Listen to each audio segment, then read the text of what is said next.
I want to preface this video by saying that two tenets I hold very dear in my business are not pressuring my clients and no bullshit with anyone at any point. I just have no tolerance for it.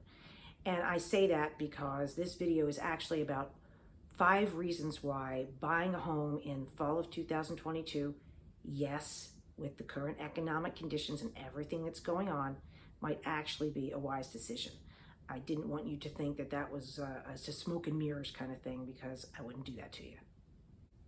So the first thing is something that's true at any point, no matter what the market is, which is if you are renting, you are throwing your money away every month. So when you make your monthly rental payment, it's like making a homeowner's payment where you're paying only the interest all the time and you never pay down any principal. So again, this concept of if you're renting, you're throwing your money away isn't new, yet still valid.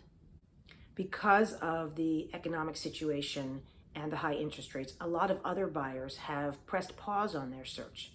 That means that if you are a serious buyer, you're going to have a lot less competition over houses. That means not only are you more likely to get something without spending an inordinate amount of money, but you also might be able to do something like, gasp, write an offer that has an inspection contingency.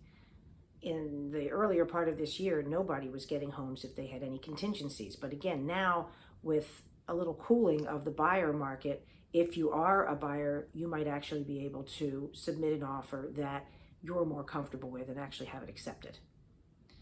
Another result of that buyer sort of sidelining their searches and having fewer buyers out there is that many of the sellers who were taking advantage of the high prices and the craziness in the market maybe aren't right now. If they know that there are fewer buyers out there, especially sellers who are not necessarily incredibly motivated, maybe they don't have to sell, a lot of those people are not putting their homes on the market. And what that means is that the people who are putting their homes on the market are sellers who have to sell. Maybe they've bought something else, maybe they have to move for a family member has a health problem, something. The people who are putting their homes on the market now are less people who are saying, well, depends on what I can get for it, and more likely to be people who truly have to sell, which means they are riper for negotiation.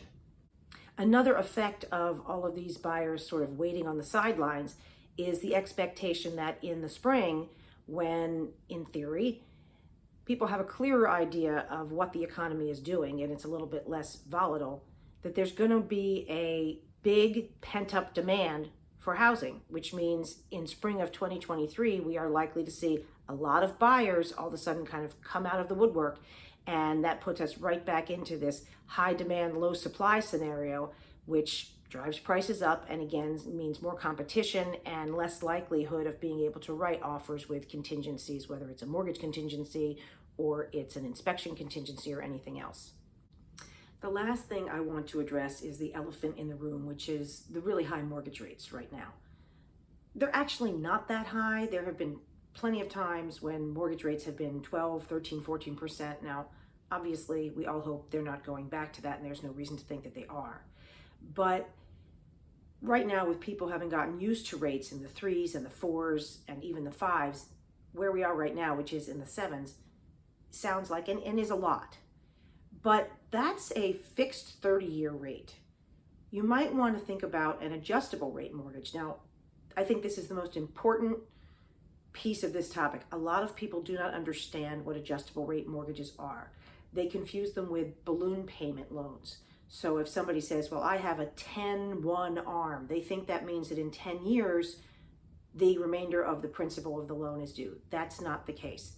So you can get, for example, a 30-year loan, but instead of it being a fixed rate at today, what might be 7.75%, you could have the first 10 years of it be 5%. Now it's an adjustable rate, meaning at the end of the 10 years, if you don't refinance that loan and you just stay in that loan, it automatically will go up or down to whatever current interest rates are in 10 years. If at that time, or even beforehand, you choose to refinance, let's say rates for 30-year fixed mortgages come down to 4.5%, 6 years into your adjustable rate 30-year mortgage. You could refinance then, or at the end of 10 years when that 5% rate is going to change and current rates are still 7 or they're 8 or they're 9, you can refinance and get another loan that maybe also has an adjustable rate portion. So be sure to talk to your lender about ARMs and other loan options that maybe aren't the 30-year fixed sort of typical mortgage that everybody's thinking about, because there may be one that is more economical and actually will work for you.